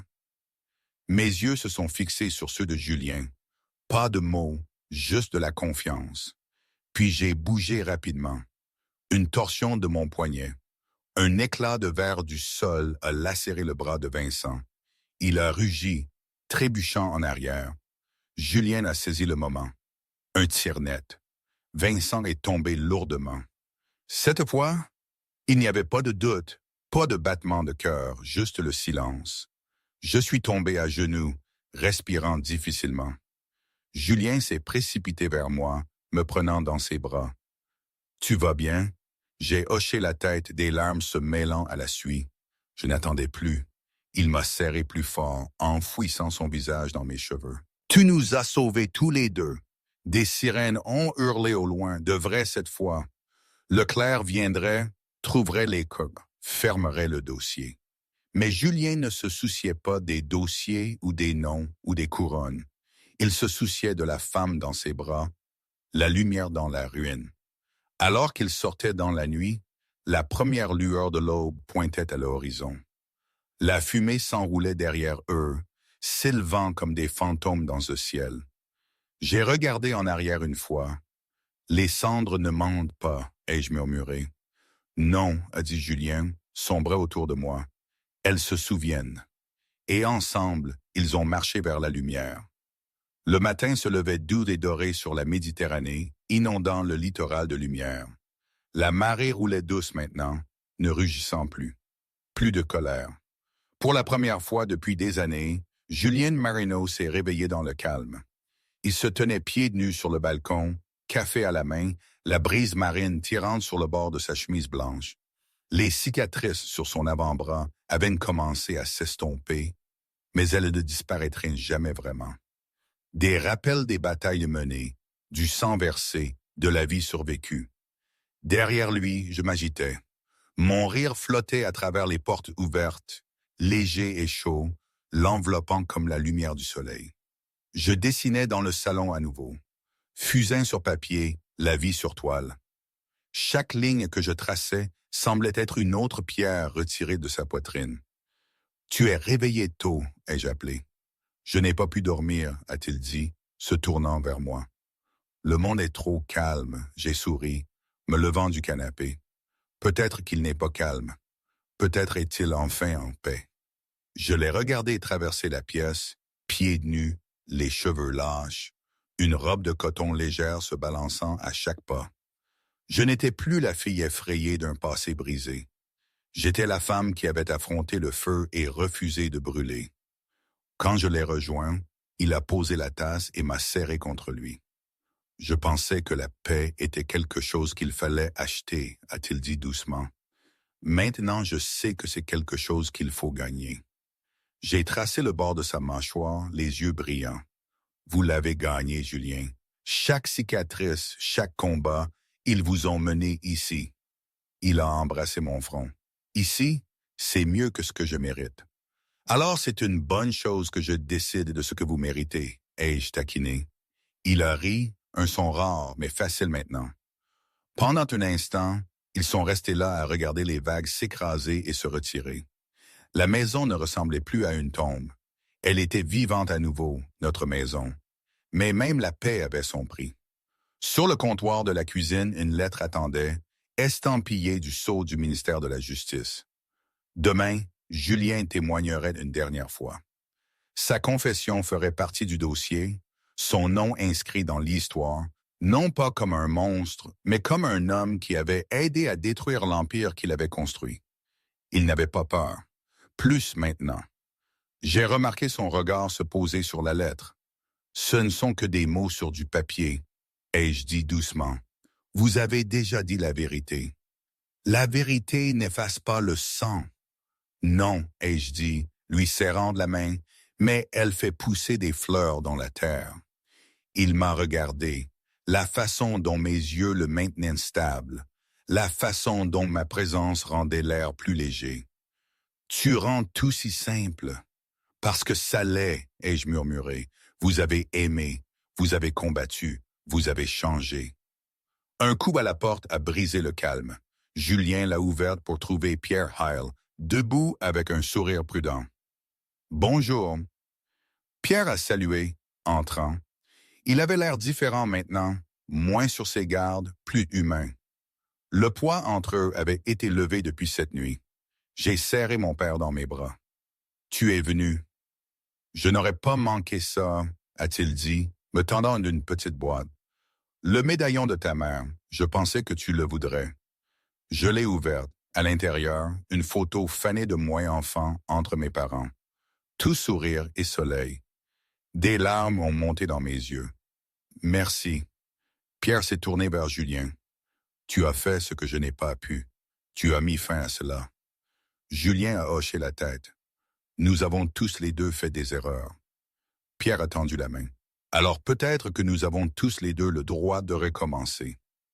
Ils se sont serrés la main, deux hommes liés par le regret et la grâce. Je les ai regardés, le cœur gonflé. Pour la première fois depuis des années, Les trois se tenaient sous le même toit. Pas ennemis, pas fugitifs, juste une famille. Pierre s'est raclé la gorge. Alors, quand alliez-vous me parler de ça? Il a désigné la table où mon carnet de croquis était ouvert, un dessin approximatif de moi dans une simple robe blanche. Julien à mes côtés sous une arche de fleurs. J'ai rougi. C'était censé être une surprise. Julien a souri. Je suppose que le secret est éventé. Pierre a rigolé. Si tu attends ma bénédiction, tu l'as déjà. J'ai cligné des yeux, l'émotion me serrant la gorge. Vraiment? Le regard de Pierre s'est adouci. Tu n'es plus la petite fille que je protégeais. Tu es la femme qui l'a sauvée. Il s'est tourné vers Julien. Et peut-être que tu l'as sauvé aussi. Les yeux de Julien ont rencontré les miens. Nous nous sommes sauvés mutuellement. Ce soir-là, alors que le soleil fondait à l'horizon, nous nous tenions pieds nus sur le sable. L'océan s'étirait à l'infini, le ciel peint de rose et d'or. Il n'y avait pas d'invités, pas de caméra, pas de prêtre, juste deux cœurs et le bruit de la mer. Je portais une robe que j'avais cousue moi-même, légère, simple, de la couleur de l'aube. Julien portait une chemise en lin, les manches retroussées, une seule rose blanche glissée dans sa poche. Pierre se tenait à quelques mètres, témoin silencieux, la fierté scintillant dans ses yeux. J'ai pris les mains de Julien. Nous avons traversé le feu, ai-je murmuré. Nous avons perdu. Nous avons saigné. Nous nous sommes brisés. Mais d'une manière ou d'une autre, nous avons trouvé l'amour dans les cendres. Il a souri. Petit, honnête. Tu es ma boussole, Marie, ma raison, ma maison. J'ai cligné des yeux pour retenir mes larmes. Alors promets-moi, plus de fantômes, plus de fuites, juste nous, ici, maintenant. Je le promets, a-t-il dit, la voix stable. Plus d'ombre, plus de guerre. J'ai levé la main, touchant la cicatrice près de sa mâchoire. Savez-vous ce que je vois quand je vous regarde? Quoi? L'homme qui a transformé son passé en protection, qui a fait de la paix son empire. Il a dégluti difficilement. Et je vois la fille qui m'a appris à respirer à nouveau. Ils se sont penchés. Un baiser non pas de désespoir, mais de certitude. Doux, sûr, infini. La marée a baigné leurs pieds, fraîche et douce, comme pour bénir le vœu. Pierre a applaudi une fois, souriant. Il était temps. J'ai ri, posant ma tête sur la poitrine de Julien. Je suppose que c'est assez officiel. Il a passé ses bras autour de moi. Plus que suffisant. Le ciel s'est assombré au crépuscule, les étoiles s'allumant au-dessus d'eux. L'océan a murmuré des promesses que seuls eux pouvaient entendre. Pour la première fois, Julien ne sentait pas le poids du feu, seulement la chaleur. J'ai relevé la tête, les yeux brillants. Pensez-vous parfois à demain? Chaque jour. Et il a souri. Demain est à nous. Je l'ai embrassé à nouveau. Un sceau, un vœu, un pour toujours. Alors que les vagues s'enroulaient à leurs pieds, l'homme qui avait autrefois été un roi s'est agenouillé en gratitude, non pas de pouvoir. La fille qui avait autrefois vécu dans la peur se tenait à ses côtés, intacte. Ensemble, ils ont affronté l'horizon. Non pas comme des fugitifs, non pas comme des fantômes, mais comme des amants renaissants. Et quelque part au-delà du ressac, le passé a finalement sombré sous la marée. 1 an plus tard, le monde avait changé. Ou peut-être n'était-ce que nous. Les anciens gros titres s'étaient estompés, remplacés par de nouveaux scandales, de nouveaux visages. Le nom de Julien Marino ne portait plus le poids de la peur. Pour certains, il restait une ombre. Pour d'autres, une histoire de rédemption murmurée autour d'un café du matin. Mais pour moi, il était simplement chez moi. La cloche au-dessus de la porte a tinté doucement alors qu'une brise balayait le café de l'Ancre, niché entre un fleuriste et une librairie dans le centre-ville de Nice. L'odeur des grains torréfiés et du sel marin se mêlait dans l'air. Des murs peints de crème chaude et de gris doux, détornés de mes croquis, chacun racontant une histoire de lumière perçant l'ombre. Derrière le comptoir, je riais avec une jeune barista, lui montrant comment faire tournoyer la mousse en forme de cœur. La fille écoutait attentivement, les yeux grands ouverts, comme les gens l'étaient souvent autour de moi, attirés non seulement par la beauté, mais par la force calme qui se cachait en dessous. Pas trop vite, ai-je dit doucement. Laissez-la respirer. Comme l'amour, a taquiné la fille. J'ai souri. Exactement. La porte s'est rouverte. Julien est entré, les manches retroussées, les cheveux ébouriffés par le vent. Il portait une petite boîte sous le bras, des fournitures de la galerie d'art qui présentaient maintenant mon travail. La ville me voyait comme la fille qui transformait les cendres en or.